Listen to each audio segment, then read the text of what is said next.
أعوذ بالله من الشيطان الرجيم بسم الله الرحمن الرحيم بسم الله والحمد لله والصلاة والسلام على رسول الله السلام علیکم ورحمۃ اللہ وبرکاتہ۔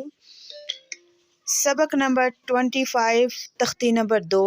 کل 2 لائنس ہم نے پڑھی تھی، ان کی پریکٹس کی تھی۔ آج ہم مزید 2 لائنس کو پڑھیں گے اور جیم الف سے لے کر کاف الف تک کی ہم پریکٹس کریں گے اور اچھی طرح پر ان کو سمجھیں گے۔ کل ہم نے 2 لائنس کو پڑھا تھا، امید آپ سب نے ان کو اچھے سے ریڈ کیا ہوگا، پھر اس کو یاد کیا ہوگا اور اچھے سے سنایا بھی ہوگا۔ آج ہم آگے والی 2 لائنس کو لیں گے، جیم الف سے لے کر کاف الف تک۔ پہلے جانیں گے ان کے قواعد کہ کیسے ان کو پڑھنا ہے، پھر سمجھنا ہے اور اس کے بعد جا کے ان کے پریکٹس کرنے ہیں۔ چلے شروع کرتے ہیں۔ سب سے پہلے 2 لیٹرز لیتے ہیں، جیم الف اور خا الف۔ جیم جیسے ہم نے پڑھا تھا، اور جیم جو ہے دیکھیں دونوں کی شیپ دیکھنے میں بالکل سیم ہے، کوئی ڈیفرنٹ نہیں ہے۔ صرف جو ڈیفرنٹ ہے جس سے ہم نے پہچان کرنی ہے وہ ہے نقطے۔ اگر نیچے نقطہ آ جاتا ہے تو ہے جیم، اور اگر اوپر نقطہ آتا ہے تو وہ کیا ہوگا؟ خا۔ ٹھیک ہے، دیکھنے میں بظاہر ان کی شکلیں سیم ہیں، لیکن ہم نے یہاں سے ان کی پہچان کرنی ہے۔ اور کیسے ان کی پریکٹس کرنی ہے؟ جیم الف خا الف، جیم الف خا الف۔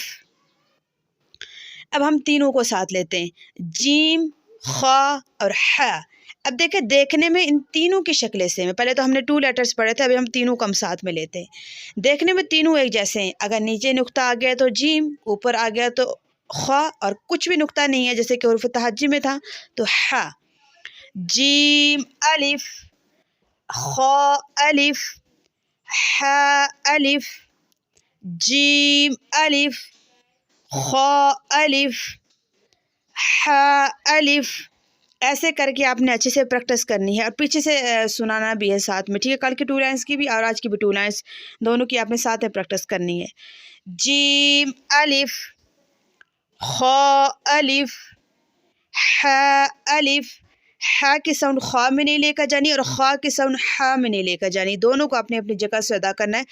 جیسے میں نے آپ کو حروف تہجی میں الفاظ کہاں سے ادا ہونے یہ سارا بتایا تھا نا، اب ان قواعد کو یہاں پر آپ نے عمل پہ بھی لانا ہے، یعنی کہ ان قواعد کے مطابق جا کے لیٹرز کو ادا کرنا ہے۔ آگے 2 لیٹرز ہیں، عین الف اور غین الف۔ دیکھنے میں ان دونوں کی شکلیں بھی بالکل سیم ہے، یہاں پر بھی ہم نے ان کو نقطوں سے پہچان کرنی ہے۔ ایسے ہی ان کی ہاف شکل لکھی گئی ہے، اگر کوئی نقطہ نہیں ہے تو ہے عین، اور اگر ایک نقطہ آ جاتا ہے تو وہ ہو جائے گا غین۔ ٹھیک ہے، تو پڑھنا کیسے ہے؟ عین الف غین الف عین الف غین الف عین الف غین الف۔ آگے ہم مزید 2 لیٹرز لیتے ہیں، اب صاد اور ضاد۔ دیکھنے میں ان دونوں کی بھی شکل سیم ہے، اب اوپر نقطہ ہے تو صاد، نہیں ہے تو ضاد، اور یہ دونوں موٹے ہیں، یہ تو آپ کو بتایا تھا میں نے، اور ان دونوں کی موٹی ہی طرح ہم نے ساؤنڈ پڑھنی ہے۔ موٹے حروف ہر جگہ موٹے پڑھے جائیں گے، چاہے مرکبات ہوں، چاہے مفردات ہوں، چاہے قرآن کی کوئی آیت ہو، چاہے ناظرہ کا کوئی بھی لیٹر ہو۔ صاد الف ضاد الف صاد الف۔ ٹھیک ہے، آگے ہے طوا اور ضا۔ ان کی بھی شکل سیم ہے، وہی نقطوں کا فرق ہے، اور ان کو کیسے پڑھنا ہے؟ ہم نے طوا بھی موٹا ہے اور ضا بھی موٹا ہے۔ ٹھیک ہے، طوا الف ضا الف۔ اچھے سے پریکٹس کرنی ہے، سمجھنا ہے، پریکٹس کرنے کے بعد پھر سبق سنانا ہے، ہر لیٹر کا آپ نے ایسے ہی کرنا ہے۔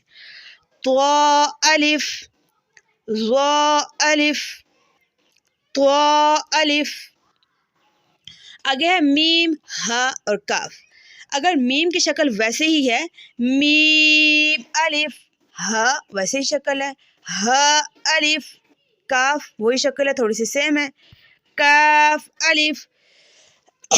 وہی قاعدے جو میں نے آپ کو پہلے بتائے تھے، ان قاعدوں کو دوبارہ ان کو پڑھتے وقت خیال رکھنا ہے۔ ٹھیک ہے، لیسن کی بہت ساری آپ نے پریکٹس کرنی ہے۔ اللہ پاک جن جن کے والدین زندہ ہیں ان کو صحت و تندرستی والی لمبی زندگی دے، جن کے والدین دار فانی سے کوچ کر گئے اللہ پاک ان کی کامل مکمل مغفرت فرمائے۔ آج کے لیے اتنا کافی ہے، دعا کرتے ہیں ربی زدنا علما۔ والسلام علیکم ورحمۃ اللہ وبرکاتہ۔